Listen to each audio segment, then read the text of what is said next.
السلام علیکم ویورز، میرا نام عطاء الرحمن اور آپ دیکھ رہے ہیں عطاء بخاری یوٹیوب چینل۔ قرآن کریم کی مسلسل ایکسپوزیشن کے سلسلہ میں آج ہم سورہ النساء کی آیت نمبر 104 کی ایکسپوزیشن کریں گے۔ جیسا کہ ان آیات میں بات ہو رہی ہے جنگی صلات سے متعلق، تو قرآن کریم اس کی وضاحت کر رہا ہے، کیا طریقہ ہونا چاہیے، کیا اصول ضابطے ہیں، یہ ساری چیزیں ان آیات کے اندر بتائی جا رہی ہیں۔ تو اس آیت کے شروع میں، اس کے انٹروڈکشن میں آپ سمجھ لیں کہ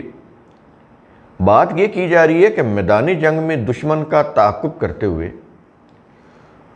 سست اور کمزور نہ پڑو۔ جماعت مومنین سے خطاب ہے اس آیت کے اندر۔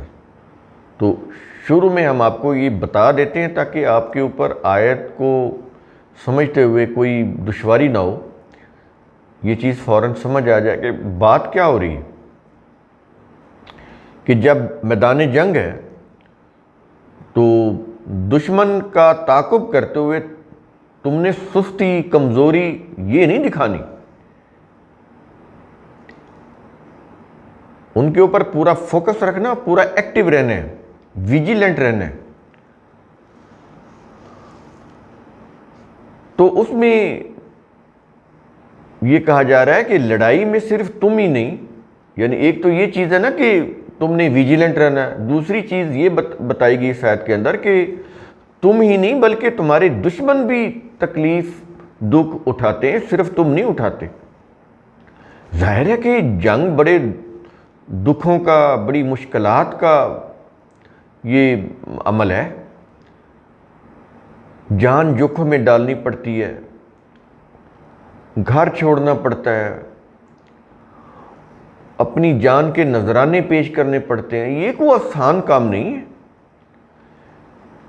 تو اس آیت کے اندر یہ چیز کہی گئی کہ اگر ٹھیک ہے تم اس میں دکھ اٹھا رہے ہو، مشکلات اٹھا رہے ہو، مشقتیں جھیل رہے ہو، لیکن تمہارا دشمن بھی تو انہی مشکلات سے گزر رہا ہے، وہ بھی تو دکھ اٹھا رہا ہے، اکیلے تم تو نہیں دکھ اٹھا رہے۔ اندازہ لگائیں قرآن کریم کی بات کرنے کا انداز دیکھیں، ہمت بڑھا رہا ہے۔ لیکن یہاں پر ایک فرق بتا رہا ہے کہ ٹھیک ہے دکھ تم بھی اٹھا رہے ہو، دکھ تمہارا دشمن بھی اٹھا رہا ہے، ان کے بھی تو لوگ مارے جاتے ہیں، تمہارے اگر مارے جاتے ہیں تو ان کے بھی مارے جاتے ہیں، تمہارے اگر زخمی ہوتے ہیں تو ان کے بھی ہوتے ہیں، تعداد کو اوپر نیچے ہو سکتی ہے،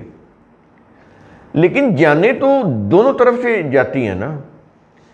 تو اس معاملے میں تو تم اور وہ برابر ہیں، لیکن ایک فرق ہے، وہ کیا؟ کہتا ہے کہ ان کے مقابلے میں تم زیادہ فائدے میں ہو، اس کو سمجھو، کیونکہ اللہ کے نظام کو قائم کرنے کے بعد جو فوائد تمہیں حاصل ہوں گے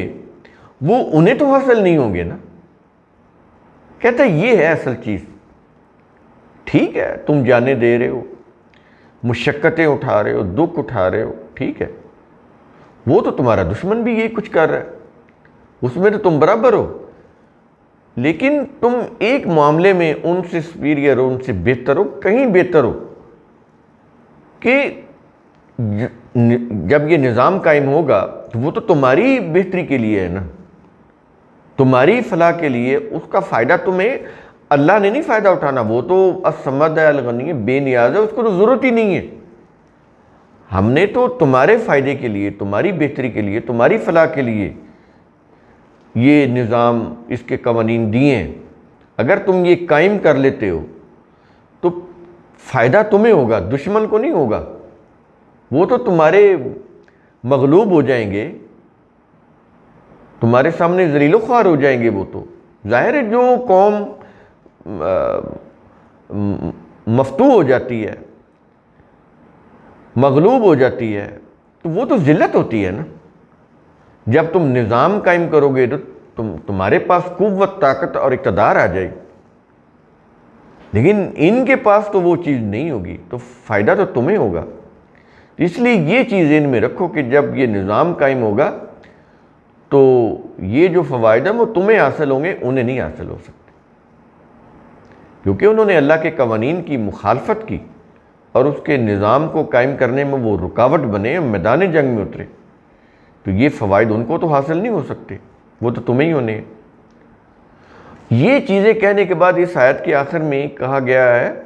کہ یاد رکھو اللہ کا قانون اور اس کا ہر حکم علم و حکمت پر مبنی ہے، یعنی اس کے ہر حکم کے اندر علم بھی ہے، وہ علم کے اوپر مبنی ہے، اور پھر وہ علم ایسا ہے جو ریزننگ ہے، جس کی ریزننگ ہے، خالی علم نہیں ہے، ود ریزننگ ہے، جو بات کہتا ہے وہ ریزننگ کے ساتھ کہتا ہے۔ اب اردو میں یا عربی میں اس کو حکمت بولتے ہیں۔ حکمت ہوتی ہے کہ کسی چیز کی ریزننگ ہونا، تو ہمارا جو علم ہے وہ ریزننگ پر مبنی ہے، ایسے ہی ہیپیزٹ کو ایسے ہی نہیں ہے کہ ہم کو کہہ دیں کہ ہم علمی بات کر رہے ہیں یا ہمارے پاس علم ہے، نہیں، علم ہے اور حکمت پر مبنی ہے، ہم ہر چیز کا علم رکھتے ہیں اور اس کی ریزننگ کو جاننے والے ہیں، یہ اس کے معنی علیم و حکیم کے۔ تو یہ اس آیت کے آخر میں آئیں گے۔ تو اب ہم شروع کرتے ہیں اس آیت کو۔ آیت نمبر 104، انٹروڈکشن میں میں نے پہلے اس کو آپ کو سمجھایا، اب جب آپ الفاظ اس کے سمجھیں گے تو بات سمجھ آ جائے گی۔ کیا یہ رہا ہے؟ وَلَا تَهِنُوا فِي ابْتِغَاءِ الْقَوْمِ، اور تم تعاقب میں ہمت نہ ہارو، یہ جو دشمن فوج ہے اس کے متعلق کہہ رہا ہے، اور تم دشمن کے تعاقب میں ہمت نہ ہارو، ہمت نہیں ہارو۔ ظاہر ہے جب ہمت ہار جاؤ گے تو دشمن تمہارے اوپر اٹیک کر دے گا یک بارگی، اور تمہیں مغلوب کر کے رکھ دے گا۔ ہمت نہیں ہارنی، استقامت کے ساتھ جنگ لڑنی ہے کہ تمہارے پاؤں میں لغزش نہ آئے، تمہارے پاؤں اکھڑے نہیں، استقامت کے ساتھ ویجیلنٹ رہنا ہے، اور جیسے ہی تم غالب آنے لگو، دشمن بھاگنے لگے، ان کا تعاقب کرنا ہے، اس میں ہمت نہیں ہارنی۔ ہو سکتا ہے کہ وہ جا کے کچھ دور جا کے پھر تمہارے اوپر حملہ آور ہو جائے۔ یہ چیز، یہ جنگ احد میں یہی ہوا تھا کہ جنگ احد میں جب حملہ ہوا تو اب وہ جو احد کا جو پہاڑ تھا وہ نبی کریم صلی اللہ علیہ وسلم نے اپنی پیچھے رکھا تھا، یعنی جب وہ لڑ رہے تھے تو ان کی بیک پہ احد پہاڑ تھا، تو وہ احد پہاڑ ایسے رکھا تاکہ یہ ایک حفاظت کا کام دے گا۔ اب میدان جنگ تھا وہ سامنے تھا، پیچھے احد پہاڑ تھا، لیکن اس میں ایک درہ تھا۔ اب دشمن کی فوج جب گئی ہے تو انہوں نے یہ سمجھا کہ دشمن جو ہے وہ مغلوب ہو کے وہ بھاگ گیا ہے میدان جنگ سے۔ اب یہ بات کوئی نہیں، جو ہسٹری میں لکھی ہے ان کے خلاف، وہ چیزیں ان کو یاد ہے، سب کو یاد ہے، کیونکہ ان کا جتنا بھی مذہب کا کاروبار ہے وہ ہسٹری پہ چل رہا ہے جو پرشین راویوں نے لکھی۔ ایکچولی اس کو اگر غور کریں تو اس میں یہی غلطی ہوئی تھی ان سے کہ انہوں نے سمجھا کہ دشمن بھاگ گیا ہے، میدان جنگ چھوڑ گیا ہے، کیونکہ یہ شروع میں ان کے تابڑ توڑ حملوں سے دشمن ریٹریٹ ہوا ہے، پیچھے ہوا ہے۔ تو جب پیچھے ہوا ہے تو ظاہر اس میں خالد بن ولید تھے دشمن کی فوج میں، تو وہ جنگی حکمت عملی کے بہت بڑے ماسٹر تھے۔ تو ہو سکتا ہے انہوں نے ایک یعنی اس انداز سے وہ پیچھے ہٹے ہوں کہ جماعت مومنین یہ سمجھے کہ ہم شکست کھا کے بھاگ رہے ہیں، اور وہ جو درہ تھا وہاں پہ آئے۔ اب درہ کے آگے اگر 50 بندے کھڑے ہوں تو فار ایگزامپل ان کے ساتھ 1000 لشکر بھی ہو، یعنی ابھی پورا لشکر نہ بھی پہنچا ہو، پورا لشکر کی تو تعداد زیادہ تھی، اگر 1000 لوگوں کے ساتھ بھی وہ درے پر پہنچ گئے ہوں، باقی لشکر اگر دشمن کا پیچھے بھی ہو، اب یہ 1000 بندہ جن کا وہ خالد بن ولید کمانڈر تھے، تو وہ یہ 50 جو لوگ تھے جماعت مومنین کا جو دستہ تھا درے پر، وہ ان کا مقابلہ کر سکتا تھا۔ تو قرآن کریم یہاں پر یہ بات کر رہے ہیں کہ دشمن کے تعاقب میں ہمت نہیں ہارنی، کہ تم مطمئن ہو جاؤ کہ بس ٹھیک ہے وہ تو بھاگ گئے ہیں، تو اب جو ہے وہ مال غنیمت اکٹھا کریں اور چلیں، یہ چیز نہیں کرنی، ان کا تعاقب کرو، ہمت نہیں ہارنی۔ اب دیکھیں قرآن کریم کے ایک ایک آیت کے اندر، اس کے ایک ایک لفظ کے اندر کتنی حکمتیں ہیں، کتنی علم و حکمت کی باتیں ہیں۔ جنگی امور سے متعلق بات کر رہے ہیں، کہتا ہے کہ اگر ہمت ہار کے بیٹھ جاؤ گے کہ دشمن بھاگ گیا ہے، تعاقب نہیں کرو گے، تو وہ تو تمہیں واپس آ کے نقصان پہنچا دیں گے، اور یہ چیز بدر احد میں ہو چکی تھی۔ تو کیا یہ رہا ہے کہ اب یہ چیز کہنے کے بعد آگے کہہ رہا ہے، اب دیکھیں اندازہ لگائیں، کیا یہ رہا ہے کہ ان تکونوا تعلمون، اور اگر تم دکھ اٹھاتے ہو، اگر تم کوئی دکھ مصیبت تکلیف اٹھاتے ہو، یہ ہے تعلمون، یہ اسی سے علم ہے، کہتے ہیں نا بڑی المناک، دردناک، دکھ، درد، دکھ، یہ وہ ہے۔ قرآن کریم کے اوپر اگر آپ الفاظ کر کے قرآن کو الفاظ کے اوپر غور کر کے اس کو سمجھیں تو بہت سارے الفاظ تو اردو میں بھی ہیں، یہ ہم علم بولتے ہیں، دکھ و علم بولتے ہیں نا، المناک بولتے ہیں نا، یہ چیز یہ وہی ہے تعلمون۔ اور اگر تم دکھ اٹھاتے ہو، پھر تو آگے بتا رہے فَإِنَّهُمْ يَعْلَمُونَ، تو بلا شبہ وہ تمہارے دشمن بھی تو دکھ اٹھاتے ہیں۔ تو یہ کہنا کہ ہم دکھ اٹھاتے ہیں، یہ صرف تم نہیں اٹھاتے، یہ جماعت مومنین سے کہہ رہے ہیں، تمہارے دشمن جو ہیں وہ بھی دکھ اٹھاتے ہیں۔ تو اس میں تو برابر ہو گیا، اکیلے تم ہی تو دکھ نہیں اٹھا رہے، تکلیفیں مصیبتیں صرف تم ہی تو نہیں اٹھا رہے، وہ بھی اٹھا رہے۔ اور آگے ہے کما تعلمون، جیسے تم دکھ اٹھاتے ہو،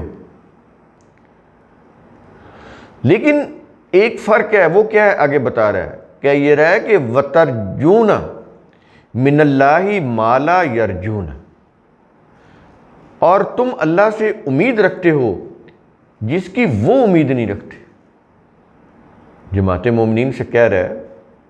کہ جس چیز کی تم اللہ سے امید رکھتے ہو، وہ جو تمہارے دشمن ہیں، جو اللہ کی آیات کے ساتھ انکار کرنے والے، وہ تو امید نہیں رکھتے، وہ تو انکار کرتے ہیں، ان کو تو کوئی امید نہیں ہے، لیکن تم تو امید رکھتے ہو نا اللہ سے، فضل کی، کرم کی، اس کی طرف سے استعانت کی، مدد کی، تم تو امید رکھتے ہو، اس کی رحمت کی، اس کی برکت کی تم امید رکھتے ہو نا، لیکن وہ تو نہیں رکھتے۔ یہ فرق ہے، اس کو کہتا ہے سمجھو۔ یہ کچھ کہنے کے بعد اب آیت کے آخر میں دیکھیں کیا الفاظ ہیں، کن الفاظ کے اوپر ان آیت کو ختم کیا اللہ نے۔ کہا ہے کہ وَقَانَ اللَّهُ عَلِيمًا حَكِيمًا، اور اللہ جاننے والا، حکمت والا ہے۔ انٹروڈکشن میں نے آپ کو بتا دیا تھا کہ اللہ جو جاننے والا، جو علم والا ہے، اس کا جو علم ہے وہ ایسے ہی نہیں ہے، وہ ریزننگ پر مبنی ہے، ہر چیز کا علم رکھتا ہے اور اس کی ریزننگ، اس کی وجہ کو جانتا ہے کہ یہ چیز کیوں ہے، کیسے بنی ہے، یا کیسے بنانی ہے، یا اس کو ڈیولپمنٹ کیسے دینی ہے، اس سب کا اللہ کو علم ہے، علیم حکیم۔ تو یہ بڑی ہی قابل غور آیت ہے، جنگی امور سے متعلق یہ آیات جو ہیں یہ چل رہی ہیں۔ تو قرآن کریم کا اصول ثم تتفکروا، اس کی روح سے آپ خود بھی سوچا کریں، سمجھا کریں، غور و فکر کیا کریں۔ شکریہ۔